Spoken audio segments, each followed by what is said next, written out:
میں اس کائنات کی نایاب تخلیق ہوں، کائنات سے وسیع اور سمندر سے زیادہ گہری۔ مجھے اشرف المخلوقات کا خطاب دیا گیا ہے۔ آئیے دیکھتے ہیں کہ میں کس حد تک اس خطاب کا حقدار ہوں۔ مادی اعتبار سے تو میں بہت معمولی سی چیز ہوں، اور جس خام مال سے بنا ہوں وہ دنیا کے کسی زیرو سے مختلف نہیں۔ کاربن، ہائیڈروجن، نائٹروجن، گندھک، فاسفورس، کیلشیم، میگنیشیم اور لوہا میرے اہم ترین اجزائے ترکیبی ہیں۔ میرے جسم میں اتنا کاربن ہے کہ اس سے 9000 پینسلیں بنائی جا سکتی ہیں۔ اتنی گندھک ہوتی ہے کہ اس سے 150 پٹاخے بنائے جا سکتے ہیں، اور اتنا فاسفورس ہوتا ہے کہ 2200 دیا سلائیاں یعنی تیلیاں بنائی جا سکتی ہیں۔ میری ہڈیوں میں چونا ہوتا ہے، اس سے ایک درمیانے درجے کے کمرے میں سفیدی کی جا سکتی ہے۔ میرے خون میں اتنا لوہا ہوتا ہے کہ اس سے 1 انچ کی 2 میخیں بن سکتی ہیں۔ میرے جسم میں چمچہ بھر میگنیشیم ہوتی ہے۔ میرا سب سے بڑا جزو پانی ہے۔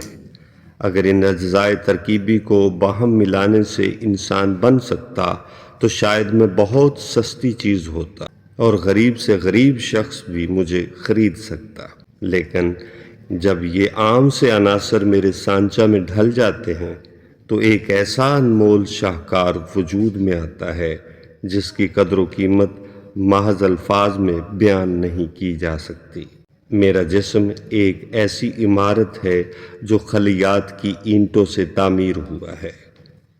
خلیہ میری ساخت کی اکائی ہے۔ میرے جسم میں کوئی 2400 کھرب خلیات ہیں۔ ہر خلیہ ایک ننھی منی فیکٹری ہے جو خالص قسم کی مصنوعات تیار کرتی ہے۔ ہر خلیہ خاص قسم کے فرائض سر انجام دیتا ہے، لیکن خلیہ کی مصنوعات تیار کرنے کے لیے سائنسدانوں کو اربوں روپے کی مالیت کی کئی فیکٹریاں لگانا پڑیں گی، اور پھر بھی سارے کے سارے کیمیائی مرکبات مصنوعی طریقے سے بھی تیار نہ کر سکیں گے۔ لیکن میری یہ ننھی منی فیکٹری اتنی چھوٹی ہے کہ خوردبین کے بغیر نظر بھی نہیں آ سکتی۔ 70 سال تک کوئی 550 من غلہ ہڑپ کر جاتا ہوں، 130 من سبزیاں اور پھل کھا جاتا ہوں، 60 سے 80 من گوشت میری زد میں آتا ہے، اور کوئی 1500 گیلن دودھ پی جاتا ہوں۔ اسی عرصہ میں کوئی 22,000 گیلن پانی مجھے درکار ہوتا ہے۔ 70 برسوں تک چائے کی کوئی 1 لاکھ پیالیاں پی جاتا ہوں۔ میں غیر محسوس طریقے سے تھوک نگلتا رہتا ہوں، لیکن یہ کبھی نہیں سوچا کہ 70 برسوں میں کوئی 7,000 گیلن تھوک نگل جاتا ہوں۔ اسی دوران میں میرے معدے میں 10,000 گیلن تیزاب تیار ہوتا ہے، جو ایک اوسط درجے کے کیمیائی کارخانے کی ضرورت پوری کر سکتا ہے۔ اسی عرصہ میں 12,000 گیلن پانی پیشاب کی شکل میں خارج کرتا ہوں۔ میری سانسیں نمدار ہوتی ہیں، اور یہی نمی سردیوں میں منہ سے نکلنے والے دھوئیں کی صورت میں نظر آتی ہے۔ میں اپنی زندگی میں کوئی 4,000 گیلن پانی سانسوں کے ذریعے سے خارج کرتا ہوں، اور اسی عرصہ میں مجھے 6,000 گیلن پسینہ آتا ہے۔ 70 برس تک میرا دل 3 ارب مرتبہ دھڑکتا ہے، اور 3 لاکھ من خون صاف کر کے جسم کے مختلف حصوں کو فراہم کرتا ہے۔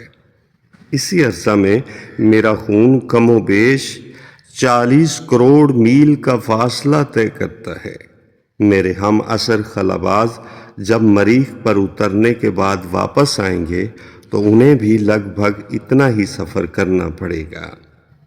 میں عمر طبعی ہی میں 63 کروڑ سانسیں لیتا ہوں، اور میری آخری سانس زندگی کا باب ختم کر دیتی ہے۔ میری زندگی کا اہم اور دلچسپ حصہ نیند ہے۔ میں ہوا کے بغیر 3 منٹ، پانی کے بغیر 3 دن اور غذا کے بغیر 3 ہفتے زندہ رہ سکتا ہوں۔ 70 برس میں سے 20 برس تو میں سوتے ہوئے گزار دیتا ہوں۔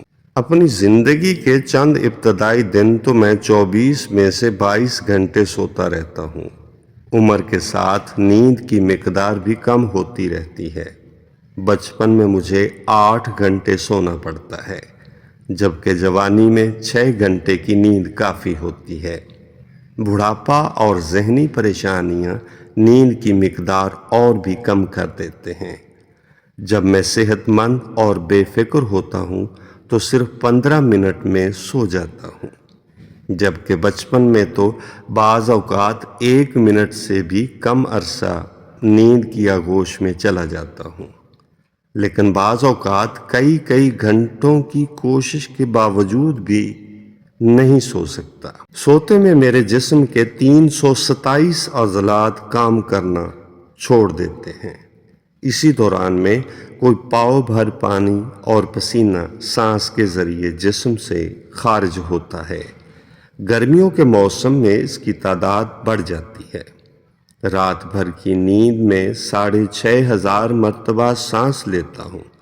بہار اور خزاں کے موسم میں میری نشو و نما کی رفتار ذرا تیز ہو جاتی ہے۔ ان دنوں موسم معتدل ہوتا ہے اور میرے جسم کو شدید گرمی یا شدید سردی کے خلاف جنگ نہیں لڑنا پڑتی۔ اس طرح میں پوری توجہ کے ساتھ اپنے جسم کی نشو و نما کر سکتا ہوں۔ میرے جسم میں 60% زیادہ پانی ہوتا ہے۔ بظاہر تو ٹھوس اور خشک سی چیز ہوں، ہڈیاں ٹھوس بلکہ پتھر کی طرح سخت ہیں، لیکن ان کا بھی آدھا حصہ پانی پر اور باقی آدھا چونے اور فاسفورس وغیرہ پر مشتمل ہے۔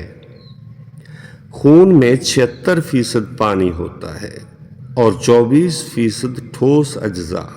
دلچسپ بات یہ ہے کہ گوشت میں 75% سے 80% اور دماغ میں 85% پانی ہوتا ہے، لیکن پھر بھی گوشت اور دماغ ٹھوس ہیں، جبکہ خون مائع حالت میں ہے۔ میرے جسم میں اتنی حرارت ہوتی ہے کہ اسے اکٹھا کر کے ایک سیٹ چائے تیار کی جا سکتی ہے، اور اتنی ساری بجلی ہوتی ہے کہ اس سے 25 واٹ کی قوت کا ایک بلب چند منٹ تک روشن رکھا جا سکتا ہے۔ لیکن میں نے اپنی توانائی چائے بنانے یا بلب جلانے پر صرف نہیں کی، بلکہ اس سے کائنات کو مسخر کرنے کی کوشش کی ہے۔ اسی لیے میں نے اشرف المخلوقات کا درجہ حاصل کیا ہے۔